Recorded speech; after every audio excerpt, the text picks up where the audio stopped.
Bom sábado a todos os irmãos e irmãs. Eu vou pedir para que os componentes da plataforma possam ir com os seus familiares, que a gente vai usar o PowerPoint e vai ficar mais fácil para vocês assistirem assentados com os seus familiares.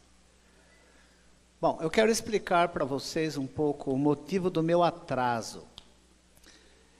A Igreja Central está realizando um retiro espiritual de carnaval. E eu fiquei responsável pelo estudo da lição da escola sabatina todos os dias, né? Inclusive hoje eu teria que estar lá para explanar a lição da semana. O pastor Péricles está conosco também. Tem lá um bom grupo de jovens, adultos e crianças. Então, como é ali perto de Cesarolange, eu cheguei atrasado, tá? Por isso que quando eu cheguei aqui, a plataforma já estava com seus componentes. Eu espero que os irmãos e as irmãs entendam essa situação. Mais uma vez, eu quero dizer para vocês que, seguindo a orientação bíblica, através do profeta Ezequiel, ele afirma que o sacerdote, aquele que está dirigindo o culto, não pode vestir-se de tal maneira que venha transpirar, tá? Seguindo a orientação bíblica, eu vou pedir permissão para vocês para tirar o paletó, para que eu possa ficar mais à vontade. Confesso, vocês me autorizam?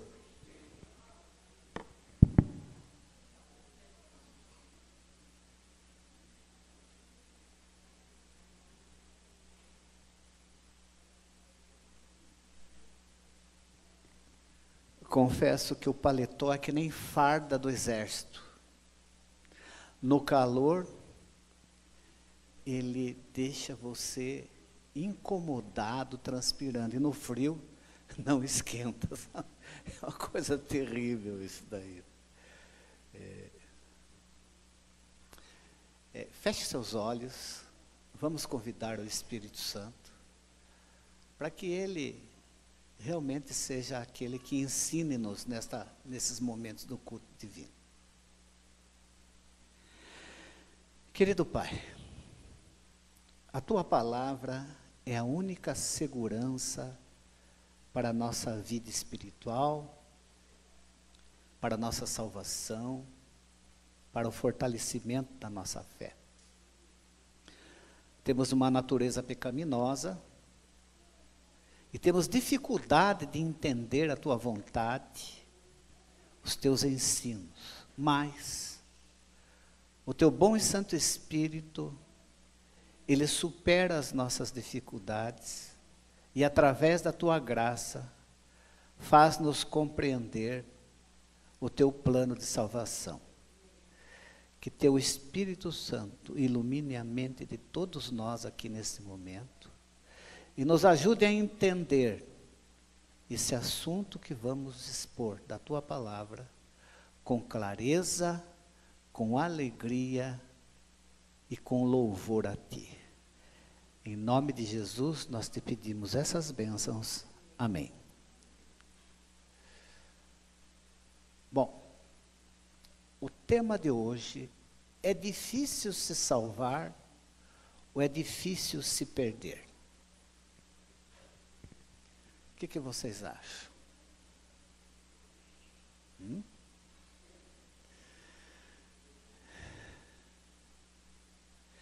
Existem pessoas que pensam, que imaginam, que o caminho da salvação é muito, mas muito difícil. É mais ou menos como essa imagem aqui que vocês estão vendo. Basta dar um empurrãozinho, ladeira abaixo, que o pecador vai para o caminho da perdição, servir de combustível para o fogo do inferno. Eu quero dizer para vocês que a Bíblia diz que não é assim. Se você pensa assim, nesta manhã, com o poder do Espírito Santo, eu quero que você entenda que não é assim. O texto bíblico chave para nós, eu não creio que foi coincidência, mas foi providência, é o mesmo que foi falado no cantinho da criança. O apóstolo Pedro, inspirado pelo Espírito Santo, escreveu essas palavras, essa revelação, esse texto, e preservou para nós, dizendo: o Senhor não demora em cumprir a sua promessa, como julgam alguns. Ao contrário, Ele é paciente com vocês, não querendo que ninguém pereça, mas que todos cheguem ao arrependimento. Vocês percebam que a palavra-chave aqui é ao contrário. Deus, Ele faz todo o possível para a gente não se perder, faz o impossível para que a gente alcance a salvação. Então eu posso dizer para vocês que é difícil se perder, porque Deus faz tudo para salvar o pecador.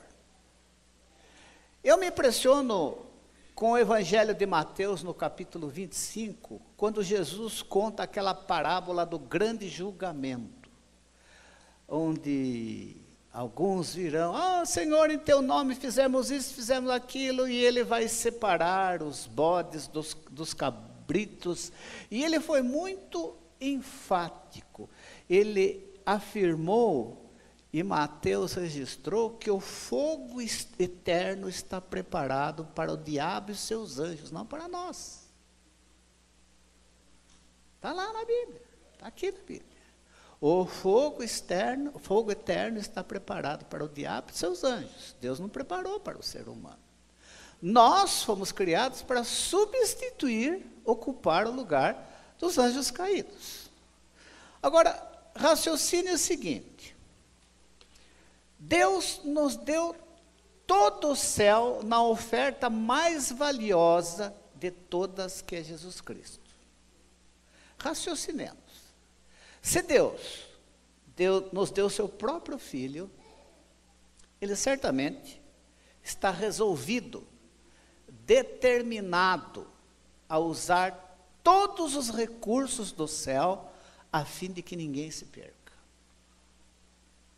Como Deus é a fonte de todo o poder no céu e na terra, então eu quero dizer para você, não duvide, Deus tem dificultado o caminho da perdição de muita gente. Ele tem trabalhado incessantemente para facilitar o caminho da salvação aos pecadores. Você nesse momento pode até estar questionando: mas Jama, se é assim, então por que muitos, milhares se perderão? É preciso entender o caráter de Deus. Deus faz todo o possível para salvar as pessoas, porém nunca forçará a sua vontade, nem a minha vontade, porque Ele respeita a individualidade e o direito sagrado da pessoa escolher o que quer para a sua vida. Deus não é todo poderoso como vocês pensam.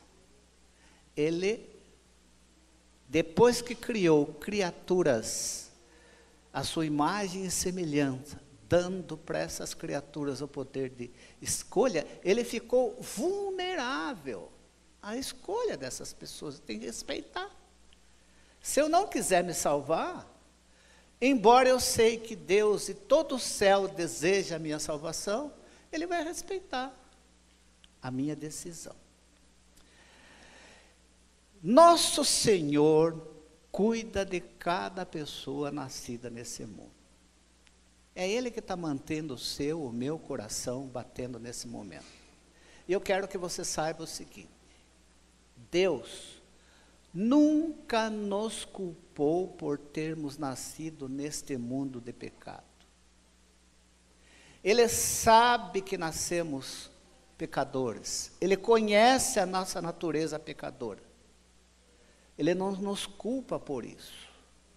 E Ele tem feito tudo que é necessário, tudo que é possível e até o impossível para que a gente supere essa fragilidade de ter nascido no mundo de pecado com uma natureza pecaminosa. Vou contar para vocês uma experiência. Ela é em duas partes. Quando eu comecei a frequentar a igreja, um neto de uma das pioneiras aqui do Adventismo, não só em Tatuí, mas na região, esse neto me ajudou a me adaptar ao novo estilo de vida. Eu era um sujeito incrédulo, que vivia uma vida mundana, cabeludo, tinha uma série de... Tinha um estilo de vida não compatível com o estilo de vida de um adventista. E ele fez a ponte. Eu o conhecia já antes de ser batizado, e ali ele foi me orientando, e depois do batismo ele foi saindo comigo da estudos bíblicos, distribuía folheto, tinha um folhetão sobre a volta de Jesus, muito bonito, que a gente distribuía, e eu fui aprendendo com ele o que é um pôr do sol, como dar estudos, fui assim, me adaptando ao novo estilo de vida adventista. Vocês devem fazer isso com toda pessoa recém-batizada, viu? Alguém tem que ter amizade e ajudar a pessoa a ser inserida no contexto da comunidade adventista. No entanto, essa pessoa, esse rapaz, começou a deixar de frequentar os cultos da igreja.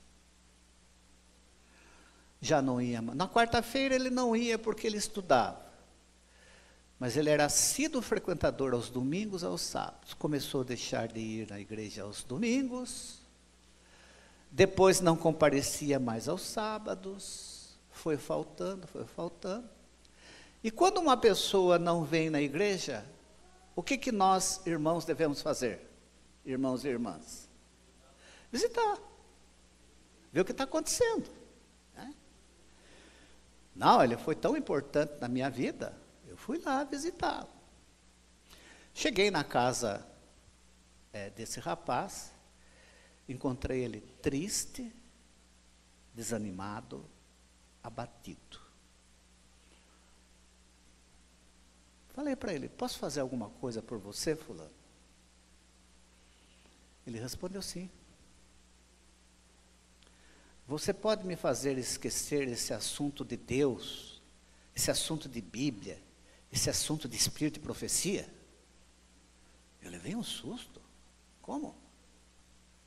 Eu não estou entendendo o que você está querendo dizer. Sabe, Xan? Quando eu vou aos cultos, eu não me sinto à vontade. Eu não tenho paz, prazer de fazer oração. Eu tenho vergonha de dizer que eu sou adventista do sétimo dia. Eu gostaria de nunca ter conhecido a verdade. Eu queria poder esquecer tudo que eu aprendi na igreja. Eu não suporto mais essa situação. É muito difícil para mim. Eu não quero seguir os caminhos do Senhor, mas não consigo deixar de lembrar que essa é a vontade de Deus. Eu estou vivendo um inferno. Você pode me ajudar a esquecer isso? Qual seria a sua resposta? Eu fiquei surpreendido, como você ficaria surpreendido. Só que eu falei para ele, olha, fulano, o meu negócio, depois que eu me converti, não é mais tirar pessoas da igreja. Eu já fiz muitas vezes isso antes da minha conversão. Desviei muita gente do caminho de Deus. Mas agora que eu me converti, eu não posso. Eu quero ajudar as pessoas a vir para a igreja, não sair para a igreja. Eu vou terminar essa história depois. O que eu quero que você pense agora é o seguinte: esse pedido trágico desse jovem é um exemplo de como é muito difícil separar de Deus. Muito difícil.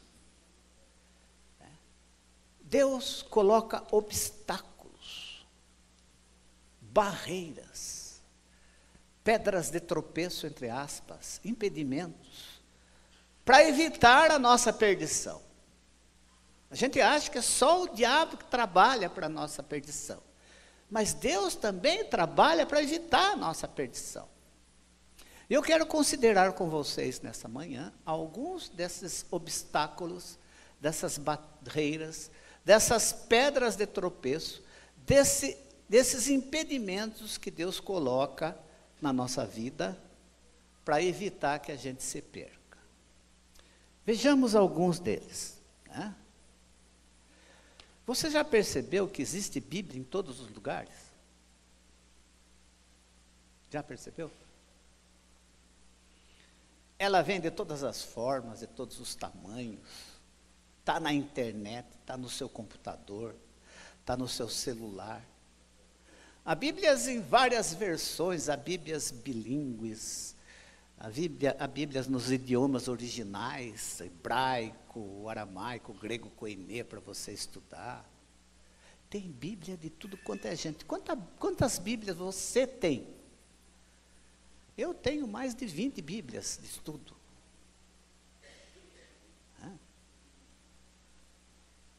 E, como diz o apóstolo Pedro, os séculos se passam, mas a palavra do Senhor permanece para sempre. Os impérios se levantam e caem, mas a Bíblia permanece. Os ateus, os agnósticos atacam, mas a Bíblia permanece.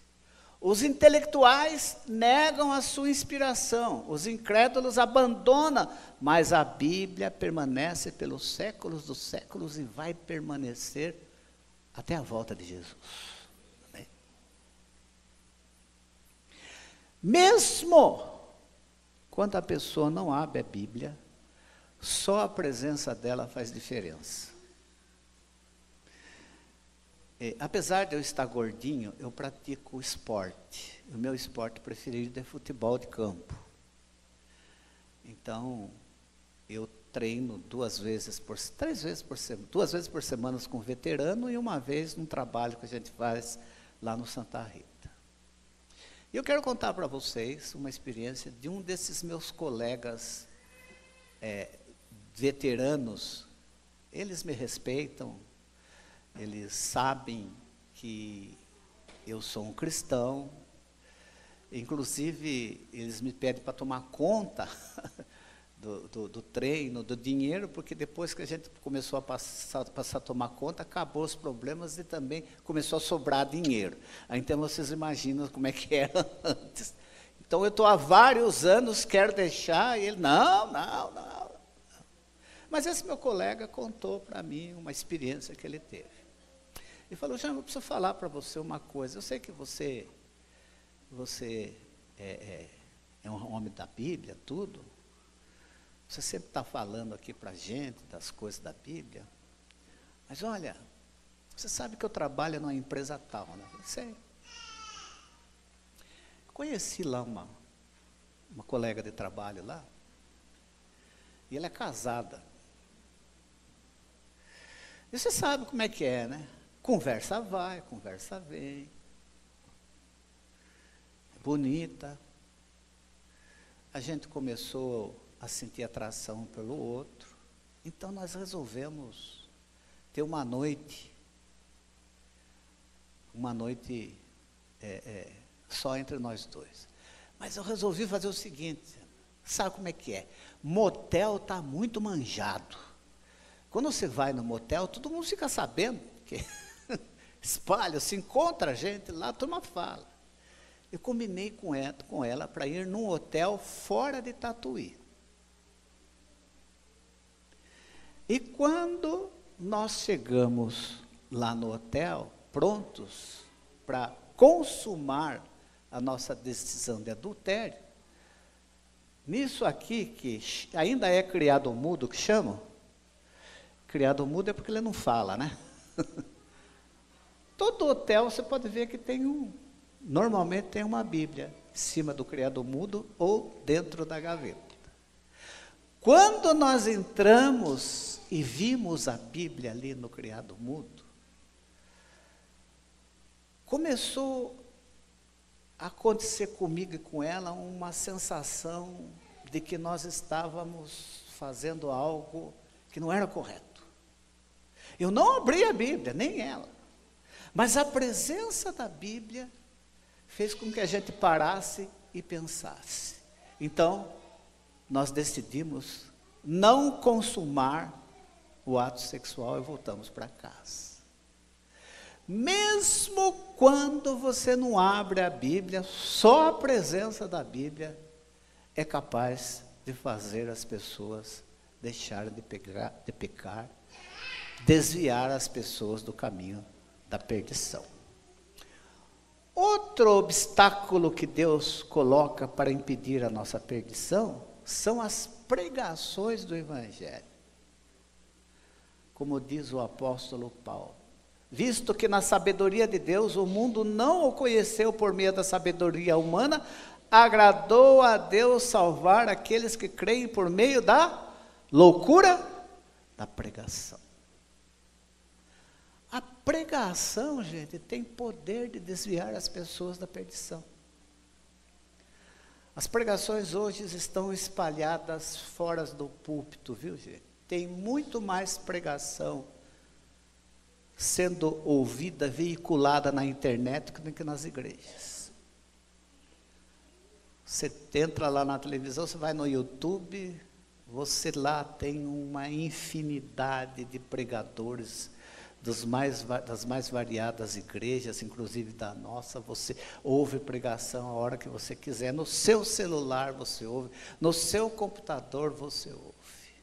E há pregações que são poderosas, são impactantes. Eu escolhi uma aqui que é a pregação de Estevão, né? O diácono Estevão. Ele fez uma pregação capaz de impressionar o intelectual educado aos pés do mestre Gamaliel, Saulo.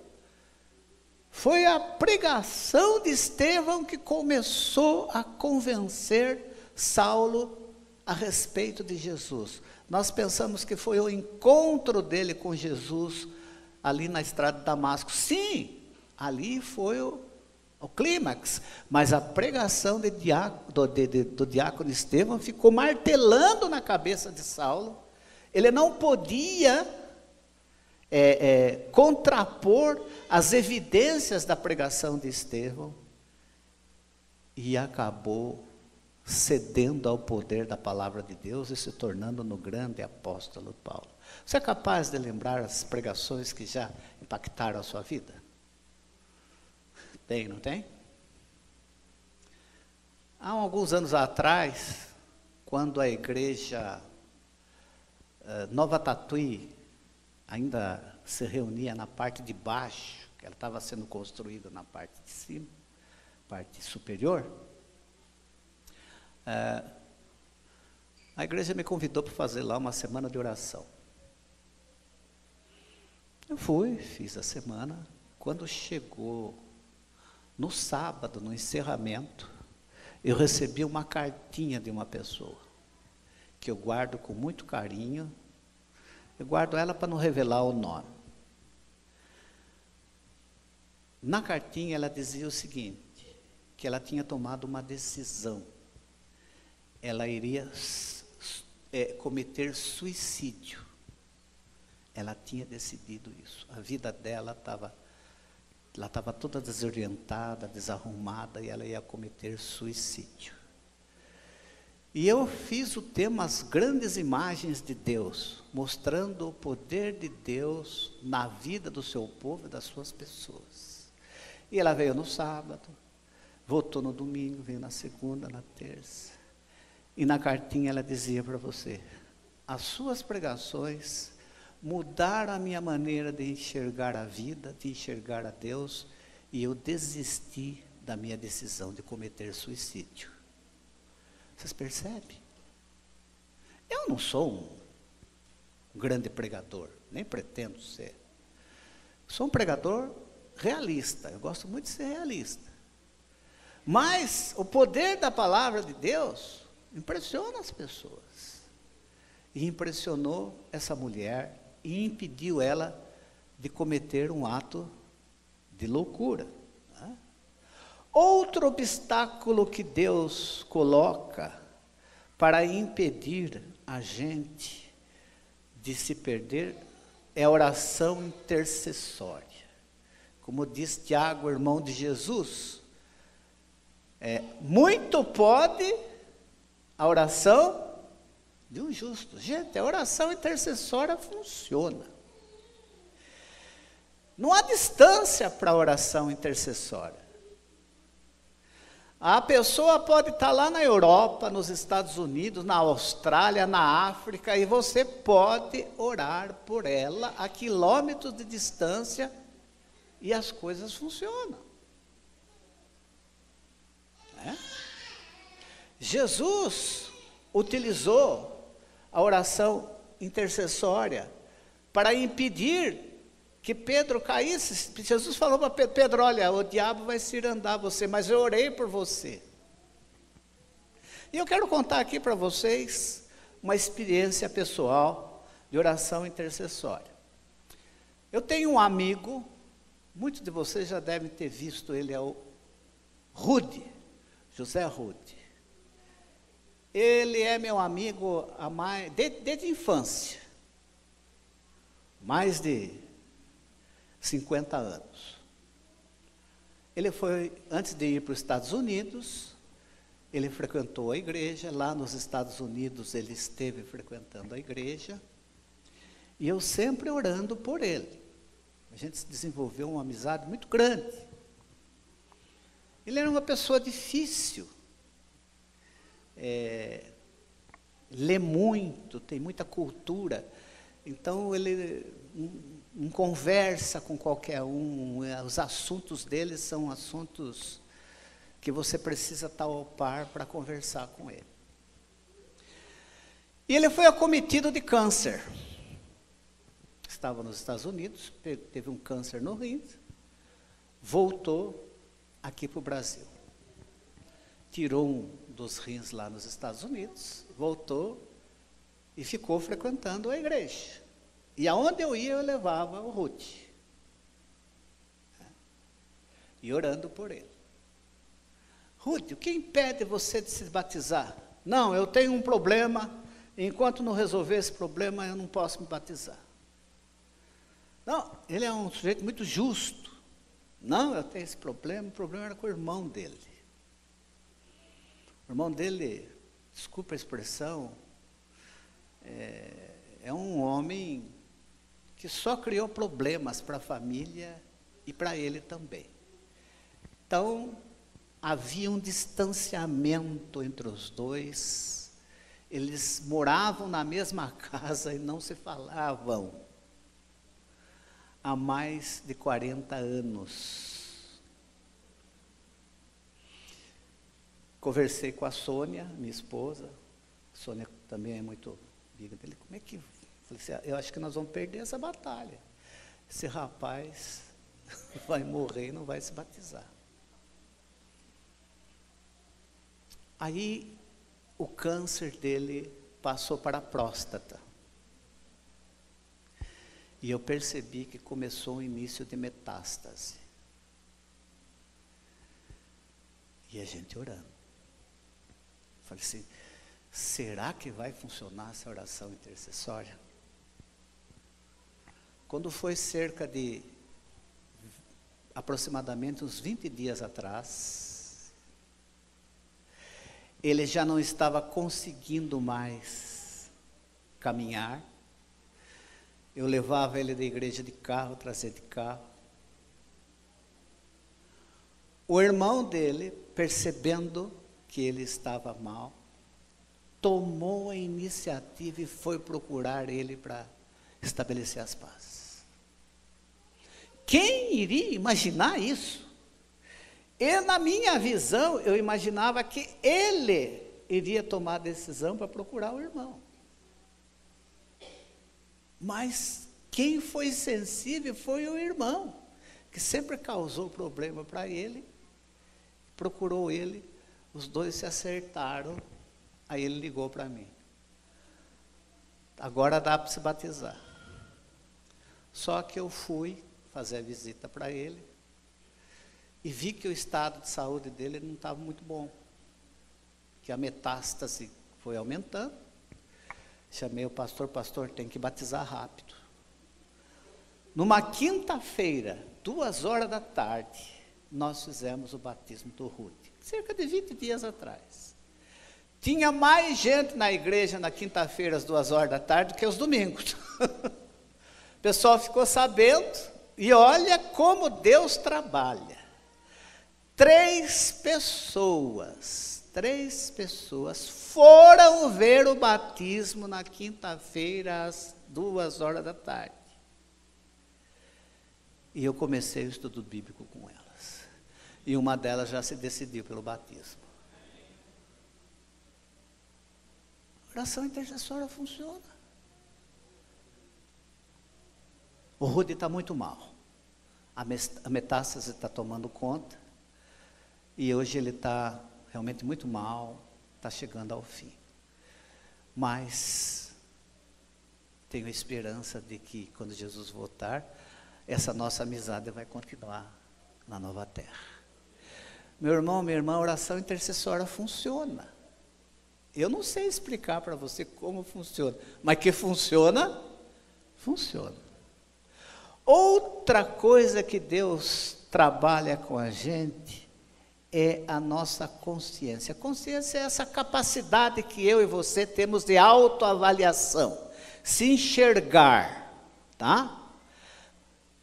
Nós, laodiceanos, somos cegos, temos dificuldades de se enxergar, de ver como realmente nós somos. Mas a nossa consciência, em contato com a palavra de Deus, faz a gente se enxergar, faz a gente... Vocês lembram daquele episódio da mulher pecadora que está relatado em São João, capítulo 8, que foi levada aos pés de Jesus?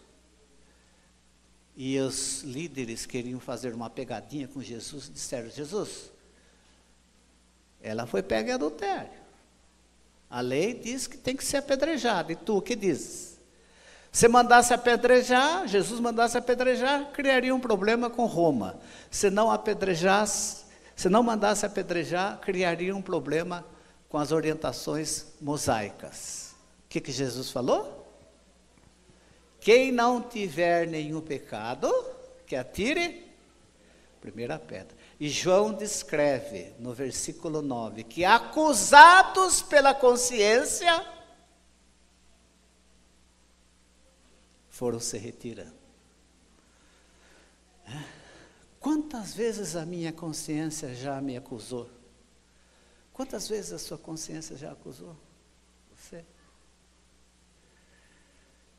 Essa capacidade de autoavaliação, quando a gente põe ela em contato com a palavra de Deus, faz diferença. Outra barreira que Deus coloca são os obstáculos da vida. Quando a tristeza vem, a dor, a doença, as dificuldades, para quem a gente corre? Não é assim? Eu gosto muito de um filósofo cristão do século passado, C.S. Lewis. Ele é o autor do livro Crônicas de Nárnia. Fez sucesso recentemente. Ele tem uma série de livros sobre o cristianismo muito bom, uma coleção que eu recomendo. Ele era um ateu que se converteu. E eu gosto do C.S. Lewis porque a minha experiência é semelhante à dele ao não entender o sofrimento. Só depois que a gente entende essa questão do sofrimento dentro do grande conflito que a gente passa a entender melhor a Deus. C.S. Lewis também teve uma experiência parecida. E ele escreve essa frase: dificuldades preparam pessoas comuns para o quê? destino extraordinário. Sabe, às vezes eu acho que o diabo dá um tiro no pé quando traz problemas para a gente. Porque quando o diabo vem perturbar a gente, o que a gente faz? Passa a orar mais, passa a ir na igreja, né? Jejua, vai aos cultos. Se eu fosse o diabo, deixava todo mundo sossegado. É que ele não tem autocontrole, o diabo não tem domínio próprio. A raiva dele contra Jesus e contra nós é tão grande que... Mas o ideal seria deixar a gente bem sossegado, a gente não vem na igreja, fica naquela mornidão. Mas basta vir as dificuldades, basta a água chegar até o pescoço, e a maioria das pessoas que estão afastadas de Deus, corre em busca de socorro. Então, embora Deus não seja o causador das dificuldades, e nunca é, e não pense que Deus traz dificuldades para a sua vida, Ele usa as dificuldades que nós criamos, que os outros criam para nós, que o diabo traz para a gente, Ele usa para fazer com que a gente se aproxime cada vez mais dEle, e não se perca. Portanto, meu irmão e minha irmã, se você estiver passando por alguma dificuldade nesse momento, saiba que se Deus está permitindo isso, é porque Ele quer se aproximar mais de você. Outra gigantesca montanha, obstáculo que Deus coloca para impedir a nossa perdição é a ação do Espírito Santo. Quando Jesus esteve aqui, Jesus descreveu que o Espírito Santo é aquele que nos convence do quê? Do pecado, da justiça e do juízo. É Ele que convence a gente do pecado. Não tente convencer os outros do pecado. Não tente. Você não tem capacidade de convencer os outros do pecado. Quando você aponta o pecado dos outros, tem 3 dedos apontando para você. Nós somos tudo farinha do mesmo saco. Se um peca de um jeito, o outro peca do outro. Se um cai aqui, outro cai do outro jeito. Nós temos uma natureza pecaminosa e precisamos todos de um Salvador. Então, tome cuidado em tentar convencer as pessoas dos seus pecados. Mas como é que o Espírito Santo trabalha? O profeta Isaías diz: se vocês desviarem do caminho, indo para a direita ou para a esquerda, ouvirão a voz dele atrás de vocês, dizendo: caminho certo, ande nele. Né? E olha que o Espírito Santo é tão atuante, tão impressionante, que ele foi atrás do profeta Jonas, aonde? No mar, dentro da barriga de um grande peixe, ou baleia, sei lá que cetáceo é esse animal aqui era. Ele foi lá, e o Jonas no ventre do grande peixe, meio desacordado ali, o Espírito Santo atuou nele, e ele se arrependeu. Ele que tinha desistido de Deus, acabou voltando para o ministério. Se Deus fez isso com Jonas, através do Espírito Santo, pode ter certeza que Ele faz isso com a gente também. Finalmente, temos o Monte do Calvário. Eu gosto de pensar, um personagem que eu quero conhecer lá no céu, é o chamado bom ladrão. Não sei se tem ladrão bom, mas chama de bom ladrão. Que a tradição diz que o nome dele era Dimas, não sei. Eu sei que na prorrogação, ele saiu da condição de perdido para salvo, porque olhou para a cruz e reconheceu Jesus como seu Salvador. Né? Gente, é impossível ficar insensível diante da cruz de Cristo. Nicodemos entendeu Jesus quando viu a cruz de Cristo. José de Arimateia, Dimas. A senhora White nos recomenda diariamente refletir um pouco sobre os últimos momentos da vida de Cristo. Aquilo impressiona a gente. O Mel Gibson, quando fez o filme Paixão, o Mel Gibson é um católico praticante. Ele usou o livro Desejado de Todas as Nações como uma das suas fontes. E ele convidou o ator Jim Caviezel para fazer o papel de Jesus. Ele era incrédulo. Mas ao fazer o papel de Jesus, ao refletir sobre o que Cristo passou na cruz, sabe o que aconteceu com Jim Caviezel? Se converteu ao cristianismo. E depois ele fez um outro filme extraordinário, que eu recomendo para vocês, onde ele é ator. Ele faz o papel do Dr. Lucas, que é um filme sobre o apóstolo Paulo, um filme extraordinário sobre o apóstolo Paulo. E ele está planejando fazer o papel, protagonizar outros personagens da Bíblia. Ele participou ali, um homem incrédulo, se converteu ao refletir sobre o caminho da cruz. Olha esse texto de Ellen White. O preço pago por nossa redenção, o sacrifício infinito do nosso Pai Celestial ao dar seu Filho para morrer por nós, deveria dar-nos uma elevada concepção sobre o que deveríamos tornar-nos através de Cristo. Ao contemplar a altura, a profundidade e a largura do amor do Pai pela raça a perecer, o inspirado apóstolo João encheu-se de um sentimento de adoração e reverência. Incapaz de encontrar uma linguagem apropriada para expressar a grandeza e a ternura desse amor, ele conclamou o mundo a também contemplá-lo. Vede que grande amor nos tem concedido o Pai, a ponto de sermos chamados filhos de Deus. Isso confere um enorme valor aos seres humanos. Meu irmão, minha irmã, você é filha de Deus. Você não é qualquer um, não. Você não é qualquer uma. Você é filho e filha de Deus. Não deixe o diabo diminuir você. Saiba disso. Você foi remido pelo sangue de Cristo e vai ocupar o lugar dos anjos caídos ao lado do trono de Deus. Você não é qualquer um. O mundo aqui não dá valor para nós, mas o universo dá. Concluindo, é falsa a ideia de que é fácil se perder. Perder é a tarefa muito difícil, gente, diante do amor e do cuidado do nosso Deus. Paulo entendeu muito bem essa questão. Ele se considerava o pior dos pecadores. E ele escreveu sobre isso no livro de Romanos. Olha o que ele diz lá em Romanos. Isso é um texto conhecido. Quem nos separará do amor de Cristo?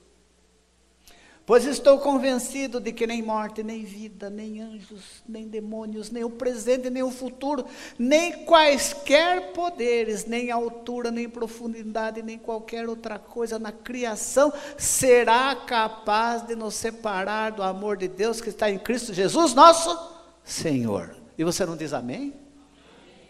Gente, isso é um texto, na minha opinião, é um dos textos mais extraordinários da Sagrada Escritura.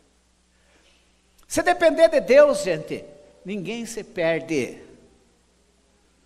Se depender de Deus, ninguém se perde. Quer saber o que aconteceu com aquele jovem que me ajudou na igreja logo que eu me converti? Aquele jovem saiu da igreja, foi removido, casou, se separou, tornou-se piloto de avião,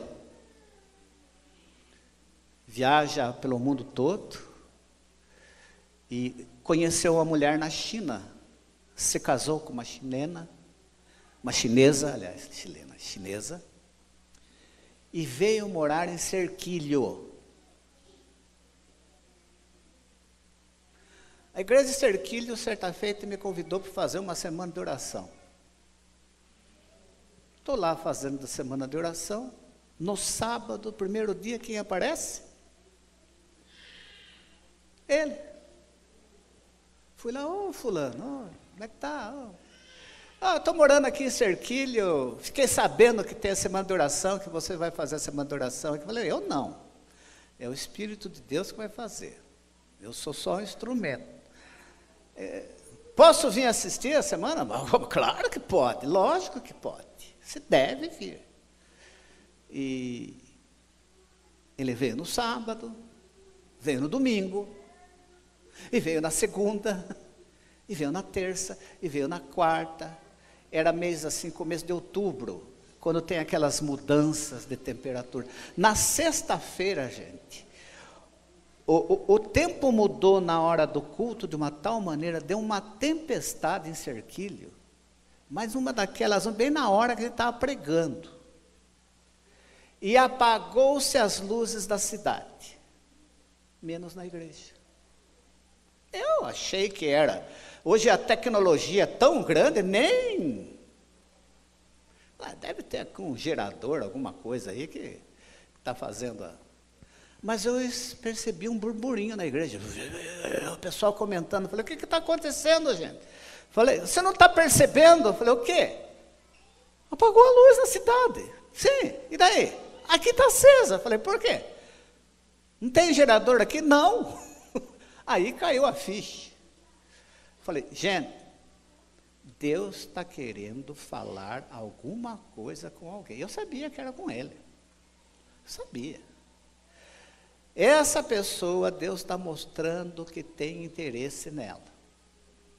Terminou, voltou depois a luz, tudo, né? Terminei a pregação. Logo que terminei a pregação, voltou a luz, estava lá fora comentando. Ele diz, eu preguei sobre um texto de Jeremias, com amor eterno te amei, e com benignidade te atraí. Ele falou, essa pregação, a palavra de Deus falou comigo. Eu quero participar amanhã da Santa Ceia, posso? Pode, eu vou lavar os seus pés. Ele veio no sábado, participou da Santa Ceia, falei com o pastor, tomaram as providências e ele foi rebatizado. Hoje ele não tem vergonha mais de dizer que é adventista do sétimo dia. Ele viaja pelo mundo afora no seu avião, sempre tem livros. Às vezes ele traz livro para mim, lançamentos que ele consegue na Austrália, nos Estados Unidos, em países de língua espanhola. Ele traz, olha, esse livro é bom para você ler. Autores nossos, que às vezes não são traduzidos aqui pela casa publicadora. E ele está lá, firme, testemunhando de Jesus e preparando a esposa, que é uma chinesa, que é difícil, e a esposa dele já começou a frequentar a igreja com ele. Ele é privilegiado, ele tem a possibilidade de frequentar igrejas adventistas no mundo todo. E a esposa dele está se preparando para o batismo. Não duvide de Deus, meu irmão e minha irmã. Deus nos ama de uma tal maneira que a gente não entende. Não meça a Deus conforme você é, conforme eu sou. Nós somos diferentes de Deus. Os pensamentos de Deus são diferentes dos nossos pensamentos. Não são iguais aos nossos. Né? Nós entendemos um pouquinho de quem é Deus. E do pouco da minha experiência com Ele, eu posso dizer para você. Ele tem um amor imenso por você e por todas as pessoas deste mundo. Se você, como eu, tem parentes, familiares, queridos que estão afastados da igreja, não desista, porque Deus não desiste deles. Continue orando, intercedendo, que Deus certamente vai atender as nossas orações. Grande Deus, obrigado e louvado seja teu nome pelas revelações do teu grande amor contido nas Escrituras e nas experiências dos salvos. Ajuda-nos, Senhor, a cada dia entender um pouco mais do teu grande interesse na salvação dos seres humanos.